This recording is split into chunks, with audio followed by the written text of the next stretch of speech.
예, 홍콩으로부터 정말 많은 인력, 이민, 인재 유출, 또 자본 이탈, 정말 홍콩 경제가 말도 아니지 않습니까? 네. 이런 상황에서 일본과 싱가포르 같은 경우는 또 홍콩의 대체지로 부상하고 있어요. 그래서 우리 시청자 여러분들한테 일본은 정부가 어떻게 대응하고 있는지 말씀 한번 해주시고, 그걸 보면은 우리는 또 어떻게 해야 되는지, 우리 사실 아무것도 안 하고 있는 게 아닌가 걱정이 되는데 우리는 어떻게 해야 되는 것인지 좀 이런 외교 전문가로서 그런 말씀 한번 부탁드리겠습니다. 일본은 기본적으로 중국이나 홍콩 쪽에 자본 이탈 오는 것이 대략 한 85조 원 정도가 일본으로 몰려갔어요. 네. 그래서 이 기시다 총리는 앞으로 1,000조 원을 유치하겠다, 네. 이런 계획을 발표해서 밀고 가고 있죠. 네네. 그런 면에서 저는 한 번쯤 생각해 봐야 될 거는, 우리가 해외 법인에 지금 돈을 엄청 모아놨거든요. 이게 한 128조 원쯤 돼요. 근데 이걸 법인세 같은 거를 우리가 좀 인하해 주게 되면 국내에 들어오게 되는, 그렇게 네. 되면 우리가 좀 국내 경기가 살아날 수 있고, 두 번째로는 저는 싱가포르, 홍콩을 넘어서 아시아에서 넘버원 이 개방 플랫폼 국가로 갈 필요가 있다. 네. 네. 그런 면에서 저는 상징적인 걸로 예. 홍콩에 있는 CNN, 네. 그 회사를 유치하자는 겁니다. 그것도 어디다가? 용산에다가. 왜냐하면은 예. 용산에는 100만 평, 103만 평이라는 땅이 있는데 그게 뉴욕 센트럴 파크만 한 거거든요. 예. 그 여태 국제금융지가 생기고, 예. 그렇게 되면은 이게 한미동맹의 상징이기도 하고 앞으로 글로벌하게 일어날 수 있다고 봐지고, 얼마 전에 그 뉴욕타임즈 인터넷판이 한국에 와면서 큰 화제가 됐거든요. 더군다나 CNN이 여기 온다는 거는 월드와이드한 뉴스를 여기서 한국에서 낸다는 걸 말하잖아요. 그렇죠. 예.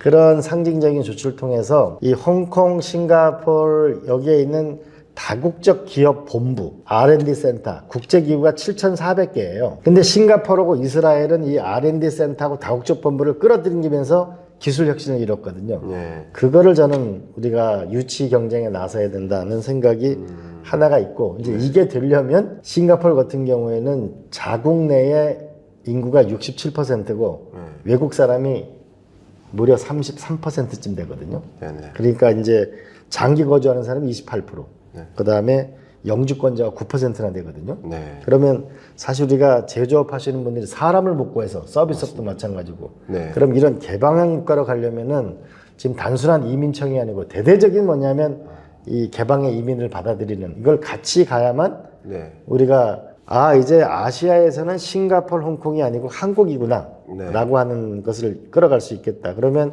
상징적으로 CNN 같은 걸 용산에 유치하고, 우리가 여의도가 국제금융난지로 되잖아요. 네. 이제 국회의사당도 일부 세종시로 가게 되거든요. 네. 저게 공시지가가 한 6조 8천억쯤 돼요. 네. 근데 거기에 그러면 용산하고 여의도를 연결하게 되면 우리가 홍콩의 뭐 대책까지는 되지 않더라도 적어도 금융으로서 일었을 수 있는 한 계기를 만들지 않을까, 네. 그런 생각이 듭니다. 너무 제안이 좋으신데요? 진작 말씀해 주시지.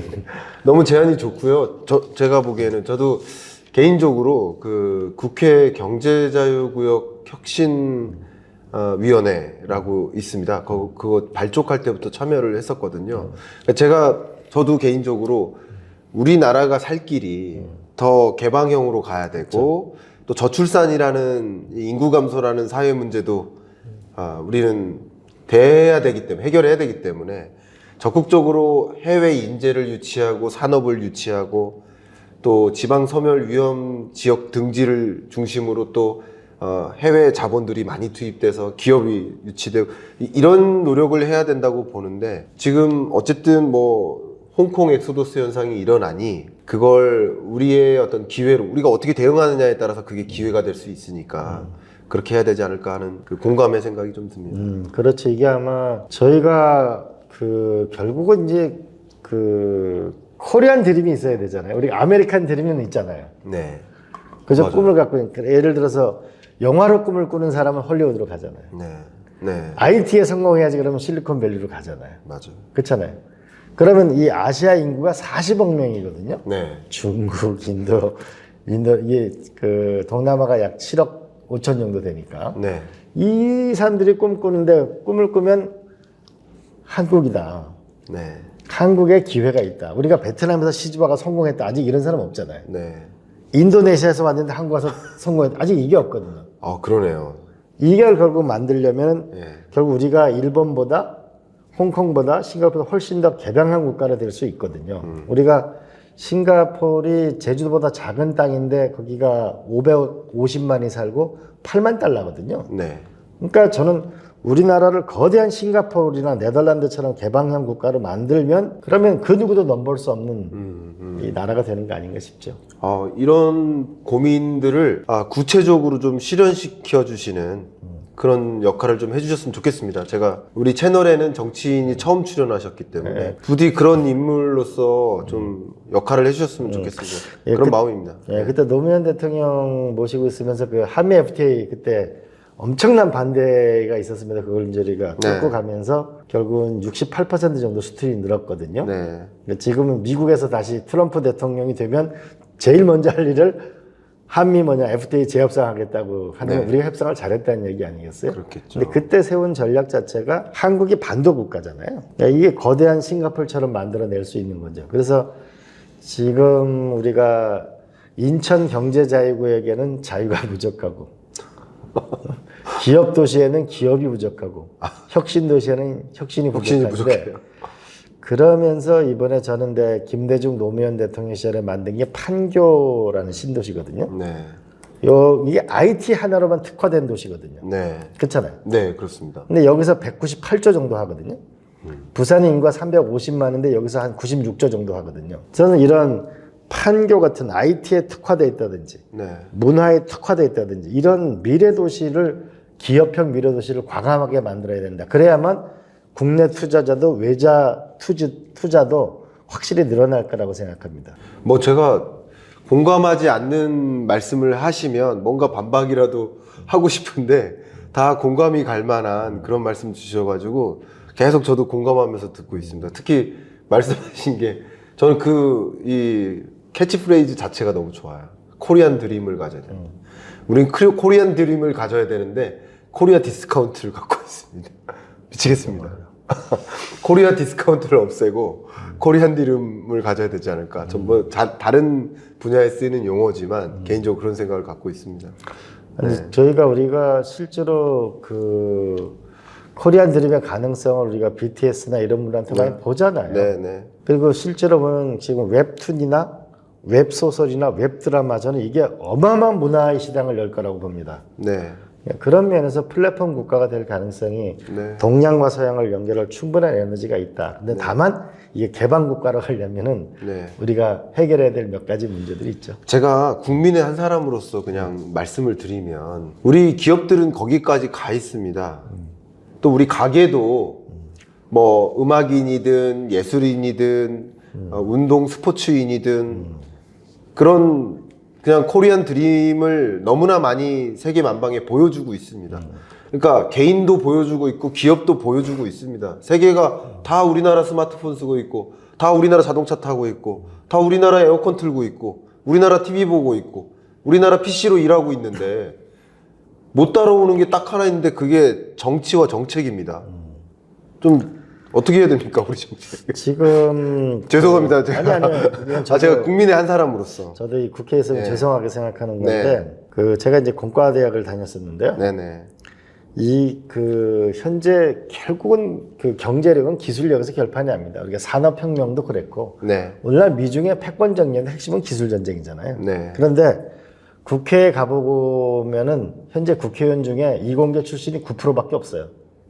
그것도 좀 아쉽네요. 9%밖에 없고 그래서 제가 사무총장 하면서 입법고시 중에 이번에 최초로 기술고시를 도입을 했어요. 왜냐하면 저는 우리 사회가 이공계가 훨씬 많잖아요. 60% 되잖아요. 그럼 공무원 뽑을 때도 이공계가 공무원이 돼야죠. 이공계생들이 다시 문과 공부를 해가지고 공무원이 될 필요는 없잖아요.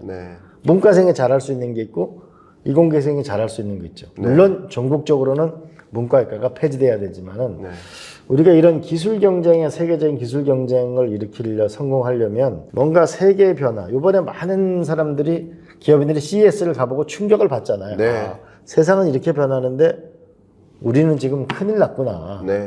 이렇게 느끼듯이 그럼 여의도에서 혁신의 현장이 돼야 되거든요. 의도 자체가. 네. 그래서 제가 자율주행차 이런 거 이제 국회에 이제 돌아다니게 했거든요. 네. 여기 자체가 규제 특구가 돼야 그렇죠. 국민들이 오게 되면 새로운 걸 거기 출입기자면 1,800명이거든요. 예. 그래서 이 국회가 저는 대한민국이 앞으로 가려면 인류 국회 없이 인류 국가는 안 생겨요. 근데 지금 이 나라가 어려운데 지금 벌어지는 국회에서 벌어지는 이슈는 우리들의 미래하고는 너무 거리가 멀죠. 그러니까. 이걸 아주 대대적인 혁신을 해야 돼요. 네. 너무 좋은 말씀이시고요. 정치가 맨날 서로 막 헐뜯기 경쟁을 하니까 헐뜯기 경쟁 말고 미래를 놓고 이런 고민을 함께 나눠주시면 어떨까 하는 마음을 갖고 있는데 어쨌든 이 의원님 이 자리 해주셔서 이런 말씀 해주셔서 너무 감사합니다. 죄송하죠. 아닙니다. 지금 한 분만 나와 계시니까 제가 한 분께만 계속 국민으로서 말씀 자꾸 드리는데요. 네. 이 같이 식사합시다. 너무 작가적 감성을 담은 책을 내셨잖아요. 네. 이 책 잠깐 소개 한번 해주시면 어떨까요? 네. 이 책은 그 두 남자 이야기인데요. 네. 그 우리 영화 서울의 봄 있잖아요. 그 이후에 노무현 국회의원이 대통령 되는 과정까지. 네. 그럼 제가 서울의 봄 이후에 23살의 노무현 의원 보좌관 생활을 시작했거든요. 그때 23살인 저한테 비서실 구성에 전권을 주셨어요. 네. 그러니까 미스테리한 일인데 이렇게 만남을 해서 예. 대통령까지 오게 되는 과정에서 음식 이야기입니다. 네. 예를 들어 뭐 도리뱅뱅이와 관련된 이 추억에 달린 얘기. 그러면서 쉽게 읽혀지는데 좀 보면은 우리 사회가 무엇을 고쳐야 할까 이런 걸 같이 생각해보는. 네. 그래서 같이 식사합시다는 네. 같이 먹고 삽시다, 같이 대화하고 삽시다. 네. 이런 중의적 표현입니다. 네. 같이 먹고 삽시다. 같이 대화하면서 살아갑시다. 잘 살아갑시다. 네. 메시지 잘 읽었고요. 여러분 관심 있는 분들이시라고 한다면 제가 고정 댓글에 이 링크를 남겨드릴 테니까 광재TV 링크랑 같이 남겨드릴 테니까 관심 있는 분들 하셔서 확인해 봐 주시길 바라겠습니다. 감사합니다. 네. 자, 그러면 24년 미중 패권 전쟁이 최고조에 이를 것이다 하는 그런 어떤 어두운 전망 이런 것들이 좀 많이 있는데 특히 트럼프의 재선 가능성이 현재로선 좀 높아진 상황이잖아요. 자, 그러면 이랬을 때 결국 트럼프의 만약에 재선이라고 한다면 그 시나리오도 한번 그림을 그려야 되니까 네네. 재선이 됐다. 트럼프가 됐을 때 우리 한국 경제에는 어떤 영향이 있을 거라고 혹시 가장 큰 그림으로서 보고 계십니까? 첫 번째로는 아마 한미 FTA 재협상 요구하고 네. 아마 주한미군 주둔비를 인상 아마 요구가 첫 번째 있을 것 같고요. 네. 두 번째로는 가장 크게는 파리 기후 변화 협약을 탈퇴할 가능성이 많습니다. 그렇죠. 예. 그리고 뭐라고 그러셨냐면은 트럼프 대통령 후보는 바이든의 전기차 정책은 예. 정책 광기다. 미국은 전 세계에서 가장 많은 가솔린을 가지고 있다. 네. 결국 이 얘기는 우리가 IRA를 믿고 미국에 투자했는데 맞아요. 갑자기 그럼 이건 어떻게 되는 거지? 두 번째로는 전기차하고 2차 전지가 약세를 이룰 가능성이 많아지죠. 왜냐하면 보조금이 사라지게 되니까. 네. 그러니까 벌써 이제 테슬라 주가가 떨어지고 있죠. 네. 2차 전지도 좀 떨어지고 있는 것이 아마 이 기후 위기와 관련된 에너지, 자동차, 배터리가 영향을 받게 될 거고요. 네. 세 번째로는 대외 정책 부분에서 미국이 세계에 관여하는 걸 약화시킬 거다. 그러니까 공화당 지지자의 70%가 대외에 관여하지 마라. 네. 민주당 지지자의 30%가 대외에 관여하는 걸 줄여라. 라고 하면 결국은 우크라이나의 전쟁을 지원을 줄이는 쪽으로 가게 될 겁니다. 네. 그렇게 되면 러시아가 유리한 지위를 가지게 되죠. 그렇네요. 네. 그렇게 되면은 우리가 러시아 기업에서 현대자동차가 철수했는데 그럼 이건 어떻게 될 것인지. 네. 근데 지금 러시아 경제 성장률은 IMF에 의하면 1.5%거든요. 왜냐하면은 러시아 안에서 전쟁이 일어나는 게 아니잖아요. 네. 우크라이나 전쟁이 일어나니까. 네. 그러면 이런 러시아의 입지가 유리해지게 되면 세계 정세는 어떤 변화가 오게 될 건가? 그렇겠네요. 네. 그런 게 있을 것 같고, 그다음 세 번째로는 바이든 대통령은 주로 이제 미중 간의 기술 패권 전쟁에 집중했다면은 네. 트럼프는 과연 어떤 전쟁에 집중하게 될 것인가라고 보면은 제가 볼 때는 중국이 개방하지 않은 게 하나가 금융이고 네. 하나가 통신이거든요. 예. 네, 그런 면에서 과연 금융과 통신에서의 어떤 변화를 가져오게 될지는 뭐 제가 생각한 건 있는데 네. 이것만 얘기할 수 없으니까. 예. 어쨌든 그런 말씀하신 것처럼 큰 안건을 주셨어요. 특히 저는 가장 인상적인 게 미국이 그냥 세계 주요국의 어떤 뭔가 정치든 뭐든 관여하는 것을 좀 꺼리는 방향으로 가는. 네. 그러니까 어떻게 보면 미국의 세계 경찰적 지위 그것을 굳이 우리가 할 필요가 있느냐? 그냥 오로지 우리는 우리나라만 보고 가자. 뭐 예를 들어 주한미군 같은 경우도 더 주한미군 그 주둔에 대한 비용을 한국이 더 주지 않으면 굳이 이렇게까지 할 필요가 있느냐 이런 생각을 많이 갖고 있으니까 예. 특히 트럼프가 당선되자마자 파리 기후협약 탈퇴하고 바이든이 또 당선되자마자 파리 기후협약 재가입하고 한 모습을 보면 두 정치인의 그런 기후 변화에 대한 그 어떤 대응 혹은 기후 변화에 대한 관심 자체가 극단적으로 갈려 있구나 이런 것들을 많이 그림 그리게 되네요. 그렇습니다. 우리도 한번 미국이라는 나라를 볼 때도 저는 두 개의 미국이 있다고 봐야 됩니다. 공화당의 미국과 민주당의 미국. 네. 그러니까 우리가 유연한 전략이 굉장히 필요하죠. 그러네요. 그래서 이제 제가 국회 올해 아마 미국 워싱턴에 그 캡톨에 거기에 이제 설치되게 될 텐데 한미의원연맹 아예 사무소를 둬서 우리가 한국 기업이 미국에 투자한 주가 23개 주입니다. 네.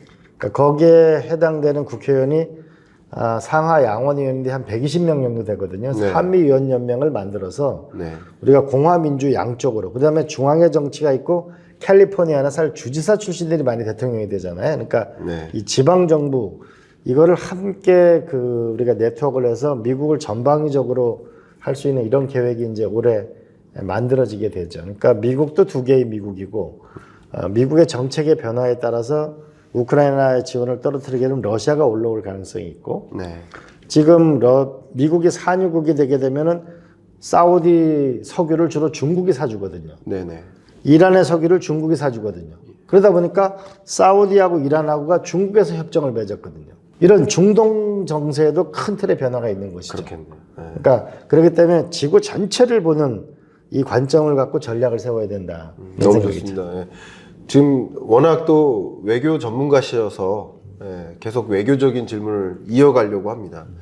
지금 뭐 여쭤볼 게 워낙 많아가지고 주어진 시간이 짧아서 일단 윤석열 정부가 또 외교 활동만큼은 1등이다라고 이렇게 많이 표현하고 있잖아요. 또 뭐 외교 뭐 신입사원이다라고 뭐 이렇게 표현 많이 하면서 가치 외교라는 단어를 이제 가지고 왔고 여기서 좀 기존에 우리 한국이 그동안 해왔던 그런 기조랑 많이 달라진 게 한중일이라는 표현이 아니라 이제는 한일중이다라는 표현을 좀 국제적으로 공식적으로 사용하기 시작했단 말이죠. 이렇게 용어 변경을 공식화했는데 이것이 어떤 의미를 가지고 또 이게 우리 경제나 한국 상황에 어떤 영향을 줄 거라고 혹시 생각하시는지 여쭤보고 싶습니다. 그래서 저는 키신저라는 그러니까 미중을 화해를 이끈 키신저 그분이 이런 얘기를 하거든요. 영원한 적도 외교에서는 영원한 법도 없다. 국익만 있을 뿐이다. 라고 얘기했는데 근데 그 가치 외교를 얘기했는데 한번 외교는 쌍방적인 거잖아요. 그럼 우리가 한중일을 한일중으로 바꾸면 일본도 그러면 뭐냐면 일한중으로 바꿔야 될 거 아니에요. 근데 일본은 계속 일중한이거든요. 그러니까 우리 혼자 하는 외교를 하고 있는 거죠. 지금 어떻게 보면. 그 다음에 이제 두 번째로 가치 외교를 얘기합니다만은 2차 세계대전 뒤에 우리 처칠 수상하고 루즈벨트 대통령이 얼마나 친했습니까? 그래서 2차 세계대전 승전을 이끌었죠. 승전 마지막 회담이 끝나고 난 다음에 루즈벨트 대통령이 먼저 사우디에 갔죠. 일주일 동안 머물면서 소위 사우디의 석유와 미국의 달러가 연동되어지게 되는 소위 새로운 세계 질서를 만들게 되면서 정말 처칠 수상이 정말 땅을 쳤죠. 맞아요.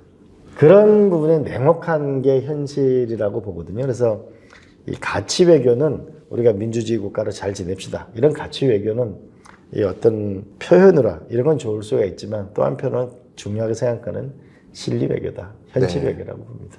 제가 혹시 이런 질문을 해도 될지 모르겠습니다. 갑자기 갑툭튀라고 표현을 해볼게요. 물론 이제 좀 당황하실 수도 있겠지만 윤석열 정부가 지금 여러 경제 정책을 이제 살림을 꾸려가고 있는데 잘 하고 있는 정책 이런 게 있다. 반대로 잘 못하고 있는 정책들에 대해서도 저도 계속 코멘트를 하고 저는 어떤 정부든 그 해당 정부의 정책에 대해서 더 바람직한 방향으로 갔으면 하는 마음으로 이래서는 안 된다는 말을 많이 하는 편입니다만 저도 그러나 이거는 그래도 잘하고 있는 것 같다라고 해주실 만한 게 하나라도 있으실까요? 저는 그 윤석열 정부가 처음에 그 교육개혁, 노동개혁, 연금개혁 이 방향을 잡은 건 잘 잡았다고 봐요. 근데 문제는 그 뒤에 내용이 없는 게 문제였던 거죠. 그리고 가장 결정적으로 못하고 있는 거라고 보면은 네. 저는 이 정부가 뭘 하려고 하는지 모르겠어요. 네. 그러니까 김대중 노무현 대통령 시절에는 명확했거든요. 자, IT 혁명으로 나아간다. 네. 그래서 우리는 대한민국은 테스트 베드 국가가 된다. 네.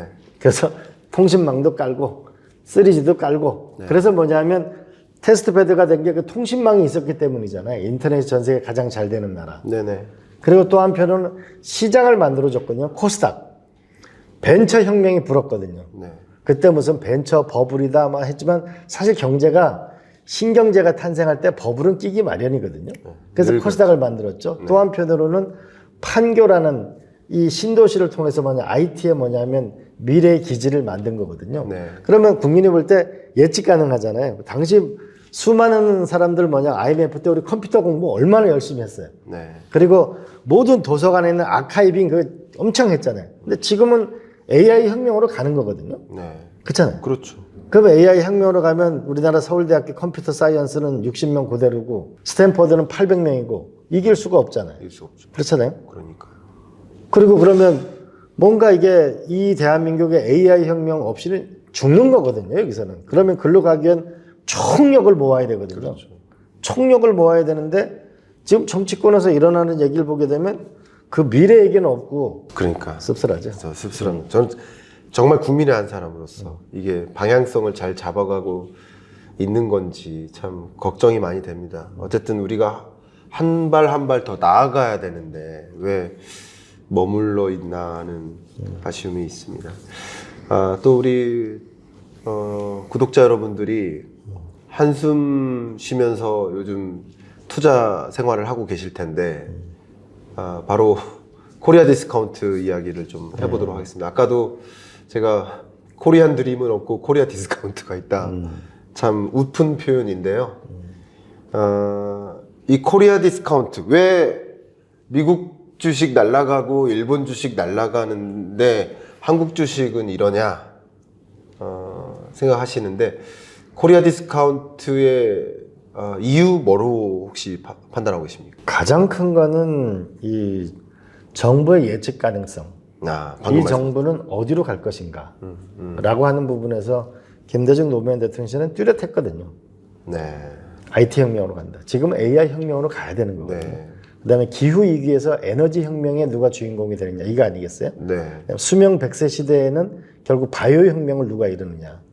결국 근데 이 모든 것의 기조는 AI 혁명이고 결국 반도체와 직결되어 있는 이걸 드라이빙을 걸어야 되는데 네. 그게 좀 잘 안 보인다는 것이 시장의 예측 가능성이 가장 떨어지는 거고 네.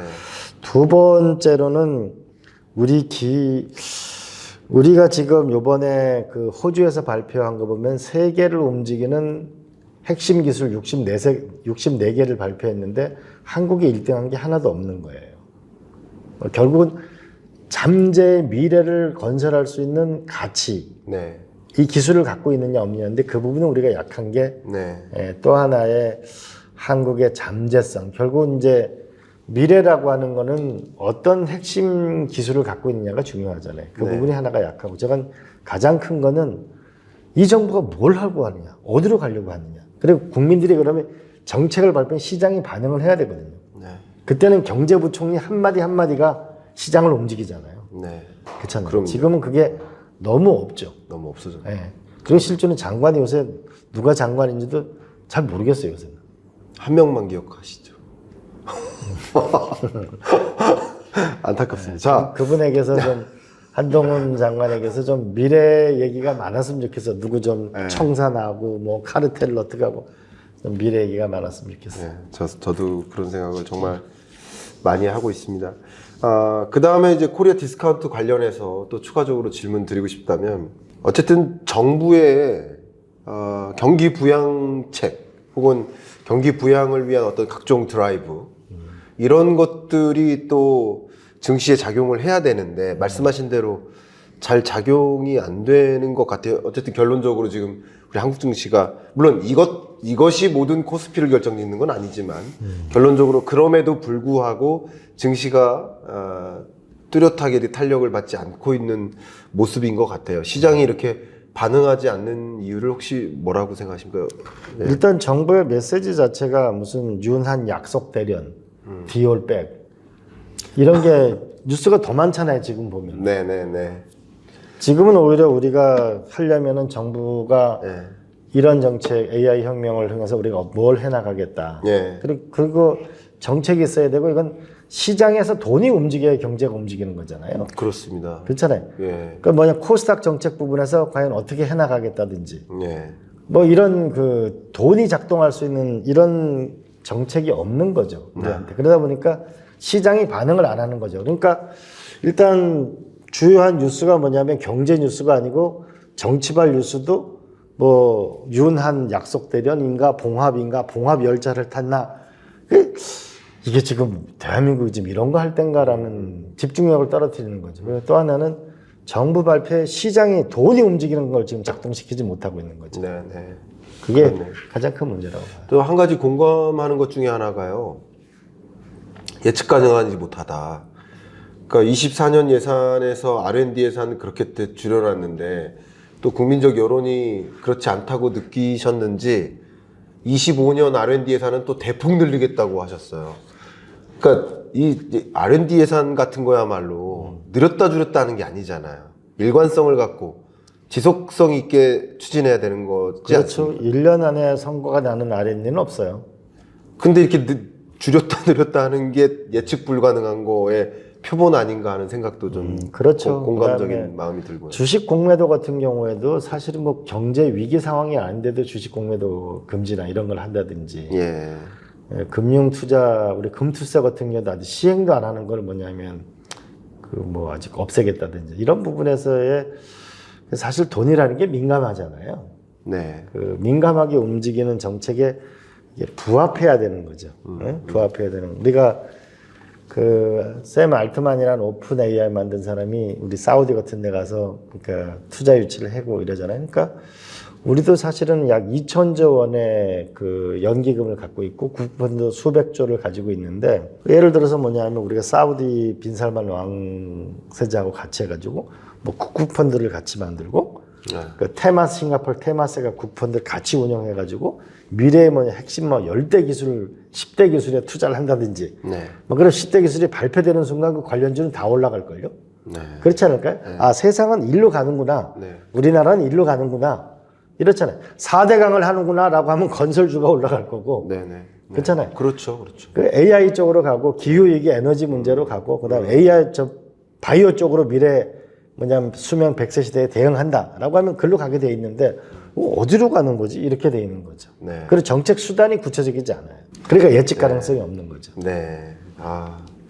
예.